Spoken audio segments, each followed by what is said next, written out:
Imagine walking the bustling streets of ancient Pompeii, just hours before its catastrophic end. Today, we're not just looking back, we're stepping into that final day, brought to life with cutting-edge AI, allowing us to shift perspectives, change camera angles, and move through these scenes in ways never before possible. The goal isn't merely to observe the past, but to fully immerse ourselves in it, to experience Pompeii as it stood on its last day, imagining what it must have felt like to walk those streets, utterly oblivious to the imminent change. And if you stay until the end, we'll explore how these very same places appear today, unveiling what truly survived beneath the ash and what remains forever buried. But before we enter that final day, let's pause for a moment here. This image shows Pompeii as it appeared in its early centuries, long before the Forum we know today took shape. Around the 4th century BCE, during the Samnite period, the city was still finding its identity. The Forum existed as a small marketplace, surrounded by simple shops and gathering places, strategically positioned where roads connected Pompeii with Naples, Nola, and Stabii. The grandeur of Roman columns or temples had not yet emerged. It was functional, modest, and built for a smaller community with no way of knowing what truly lay beneath their feet. This view, however, reveals Pompeii's Forum in the final decades before the eruption, already transformed into the magnificent heart of civic life. Measuring 143 meters long and 38 meters wide, the Forum was at the core of everything that mattered in this city. It wasn't just a market, although trade certainly occurred here. It was where justice was dispensed in the basilica, where political debates echoed through the porticos, and where religious ceremonies honored Jupiter, Apollo, and the city's patron deities. The Forum was pedestrian-only, closed to carts and wagons, making it a refuge from the noise and chaos of daily commerce. Standing here, surrounded by travertine paving and two-story colonnades featuring Doric columns below and Ionic columns above, one would have seen statues of emperors and local dignitaries rising on pedestals, their bronze figures silently overseeing the crowds. Yet, even in 79 CE, the Forum remained a construction site. The earthquake of 62 CE had significantly damaged large sections, and 17 years later, repairs were still underway. Statues had been removed for safety. Marble was being replaced. The city was rebuilding, confident that time remained for its completion. At the northern end of the Forum stands the Temple of Jupiter, dominating the square with its elevated position and a magnificent view of Vesuvius behind it. Originally dedicated to the Capitoline Triad, Jupiter, Juno, and Minerva, the temple represented the sacred dimension of Roman authority. Built around 150 BCE, it had become the spiritual anchor of Pompeii's civic identity after the Romans took control of the city. For anyone standing in the Forum, the temple's 6 towering columns and elevated platform made it impossible to miss. This was where the city turned to honor its gods, to seek favor before important decisions, and to acknowledge the divine order they believed protected them. And it was from this very spot, standing at the northern edge of the Forum, that Vesuvius loomed directly behind the temple, visible and familiar, a mountain that had brought them fertile soil and prosperity for generations. No one here knew it was a volcano. They simply thought it was a mountain. On the western side of the Forum sits the Temple of Apollo, even older than the Temple of Jupiter, dating back to the 5th century BCE when Pompeii was still under Etruscan influence. For centuries, Apollo had been the city's patron deity, associated with commerce, prophecy, and healing. Even after Jupiter took precedence under Roman rule, the Temple of Apollo remained crucial to daily life. The temple had been severely damaged in the 62 CE earthquake and meticulously reconstructed just in time to be buried again, only 17 years later.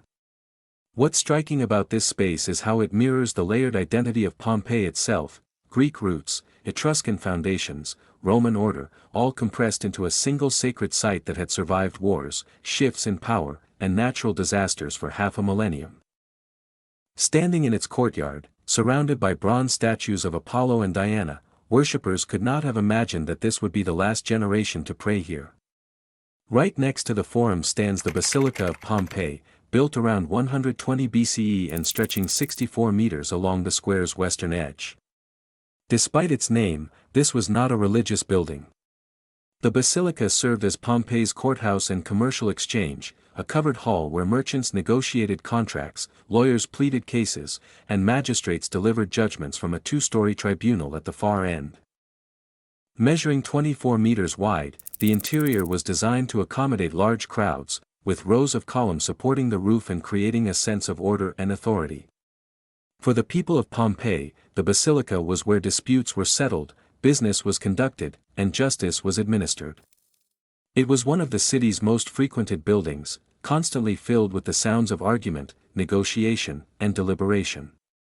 And on that final day in October 79 CE, business continued as usual, completely unaware that the mountain in the distance would soon deliver its own judgment.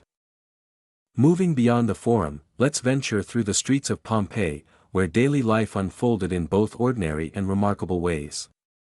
The streets were paved with polygonal stones, featuring raised sidewalks and stepping stones that allowed pedestrians to cross without descending into the street, where rainwater and waste often flowed. Walking these streets in 79 CE, you would have passed Thermopolia, where laborers grabbed quick meals. You would have seen shops selling wine and garum, the fermented fish sauce Romans loved. Graffiti covered the walls, political endorsements, insults, people leaving their names. The city was loud, crowded, vibrant with life, 15,000 people living in close quarters, oblivious to how fragile it all was. This is the amphitheater of Pompeii, constructed around 70 BCE and the oldest surviving stone amphitheater in the Roman world. Unlike the Colosseum, this arena was completely intact when Vesuvius buried it. It held between 15,000 and 20,000 spectators, drawing crowds from across Campania for gladiatorial contests and animal hunts that lasted for days. In 59 CE, a riot between Pompeian fans and visitors from Syria led to a 10-year closure. By 79 CE, it was reopened, hosting the brutal entertainment that defined Roman public life. Imagine sitting on those stone seats on a hot October afternoon, watching men fight below, while Vesuvius stood silently in the distance. This is the Villa of the Mysteries, located just outside Pompeii's city walls, a grand residence offering a glimpse into the lives of the city's wealthiest citizens. The villa is most famous for its frescoes, which depict enigmatic initiation rites, believed to be connected to the cult of Dionysus. The paintings show a sequence of scenes featuring women, satyrs, and divine figures, interpreted by many scholars as a bride being prepared for marriage through secret rituals. The villa's architecture reflects the luxurious lifestyle of Pompeii's elite, generous courtyards, elaborate mosaics, columns, and gardens designed for leisure and display. Standing here in one of these painted rooms, surrounded by vibrant reds and deep blacks, one would have felt far removed from the city's crowded streets. This was a place of privacy, mystery, and privilege, where the rules of everyday life bent to accommodate wealth and influence. And yet, when Vesuvius erupted, ash and debris covered this villa just as thoroughly as the poorest homes in Pompeii. In the end, the mountain made no distinctions. Now we come to the moment that changed everything. Around 1 p.m. on October 24, 79 CE, Mount Vesuvius erupted with unprecedented violence. The mountain's peak exploded, sending a column of gas, ash, and pumice over 20 kilometers into the sky, taking on the shape Pliny the Younger would later describe as a pine tree. Within minutes, the sky over Pompeii darkened. Ash and pumice began to fall, first lightly, then in suffocating waves, burying streets, collapsing roofs, and trapping anyone who hesitated. For those in the Forum or walking through markets, the eruption must have felt surreal, a strange cloud, a distant rumble, something unusual but not yet catastrophic. By mid-afternoon, the reality became clear. Pompeii was being buried alive. The eruption continued through the night. By the early morning of October 25, the volcanic column collapsed, sending pyroclastic flows, superheated clouds of gas, ash, and rock, racing down Vesuvius's slopes at speeds of up to 400 km per hour. These flows reached temperatures of 400 degrees Celsius, instantly killing anyone in their path. Herculaneum was hit first, its population incinerated before they could flee. Pompeii, further south, was already buried under 3 meters of ash when the pyroclastic flows arrived. Those who had remained, seeking shelter in homes, too injured to flee, believing the worst was over, were killed instantly. Over 4 days, the eruption subsided, leaving Pompeii, Herculaneum, Stabii, and Atlantis completely buried.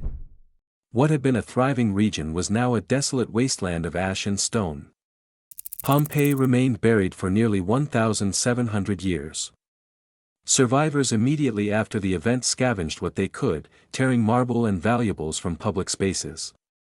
But with time, memory faded, replaced by new settlements built upon solidified ash. Systematic excavations began in 1748, slowly uncovering streets, buildings, and artifacts preserved beneath the surface. What archaeologists found was extraordinary: a city frozen in the moment of its destruction, with bread still in ovens, graffiti on walls, and bodies in their final positions. The volcanic ash had acted like a time capsule, preserving Pompeii in a way no other ancient city experienced. Today, it is one of the world's most visited archaeological sites, a place where the past feels immediate. Standing here now, looking back at these moments, it's impossible not to feel the weight of what was lost. These weren't ruins when people lived here. They were homes, workplaces, gathering places, spots where children played, merchants argued, lovers met, and families built their lives. And all of that ended in a single day, buried beneath a mountain that had seemed harmless for as long as anyone could remember. Through these reconstructions, we gain just a fleeting glimpse of what it was like to be there, to walk these streets before the ash fell, to stand in the Forum and look up at Vesuvius, unaware of what was to come. Now, let's fast forward to the present and see how these very same places appear today. Since 79 CE, Pompeii's Forum has been excavated and partially reconstructed, revealing the travertine paving, column bases, and the outlines of temples and public buildings. Today, visitors can walk through the same space where political debates and religious ceremonies once took place, with Vesuvius still looming in the background as a constant reminder of what transpired here. The Temple of Jupiter remains one of the most iconic structures in Pompeii's ruins, though only its foundation, platform, and a few columns survive. The view from the temple's steps, looking south across the Forum with Vesuvius at your back, is one of the most photographed spots in the archaeological park, a place where the past and the danger that ended it are both immediately visible. The Temple of Apollo stands partially restored on the western edge of the Forum, with its courtyard, altar, and statue pedestals still intact. The bronze statues of Apollo and Diana that once stood here are now housed in the National Archaeological Museum in Naples, replaced by replicas that give visitors a sense of how the space would have appeared in its original form. The Basilica of Pompeii survives as a roofless shell, its interior columns and the tribunal platform still visible despite centuries of exposure to the elements. Walking through the basilica today, one can still trace the layout of the courtroom and imagine the sounds of trials and commercial negotiations that once filled this space. Since the eruption, the streets of Pompeii have been cleared of ash, revealing the original paving stones, stepping stones, and raised sidewalks. The deep ruts worn into the stone by wagon wheels are still visible, a silent testament to the thousands of journeys that ended here in October 79 CE.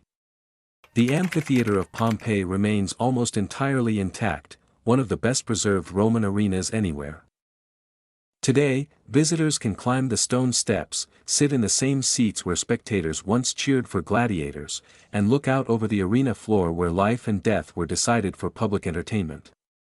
Since the eruption, the Villa of the Mysteries has been excavated and preserved as one of Pompeii's most important sites.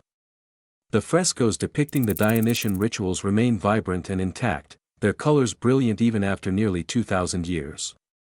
The villa is now one of the most visited locations in the archaeological park, a place where art, mystery, and tragedy converge. Pompeii is a city defined more by preservation than reconstruction. The volcanic ash that destroyed it also protected it, sealing houses, streets, and lives in a way that allows us to see the Roman world with extraordinary clarity. That's why the past here never feels far away. It's still present, still visible, still waiting beneath the surface. Thank you for watching. Let me know in the comments which city or scene you'd like to see next, and feel free to share any constructive feedback. Until next time.